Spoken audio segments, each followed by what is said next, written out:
लेकिन ये साला कर क्या रहा है यहाँ पे? কি বৌমা তুমি এটা কি করছো? ভাগ। এইভাবে কেউ ভাগ করে নাকি? কি পড়াশোনা করেছে কি জানি? মা আমি আজকে থেকে আলাদা খাবো। কেন? আপনার ছোট বৌমা বেলা 11টা পর্যন্ত ঘুমাবে আর বাড়ির সব কাজ আমি করব, তাই না? তার চেয়ে ভালো ওর কাজ ও করুক আর আমার কাজ আমি করব। আর আমি কোথায় খাবো? আপনি এক মাস ওর কাছে আর এক মাস আমার কাছে।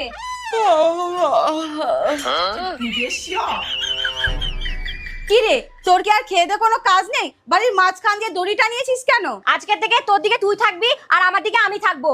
বাহ, এটা খুব ভালো বুদ্ধি। কিন্তু শুধু বাড়ি ভাগ করলে হবে না, সব কিছু ভাগ করতে হবে। হ্যাঁ, আপনি ভাগ করে দিন তো। সবাই সমান সমান পাচ্ছ তো? এবার করাই দেখো কে কোনটা নেবা। আমি এইটা নেব। না মা, ওইটা আমি নেব। শোন, তুই কালো করাই নিবি। আচ্ছা ঠিক আছে, কিন্তু মিক্সচার মেশিন তো একটা। মা ও তো জানে না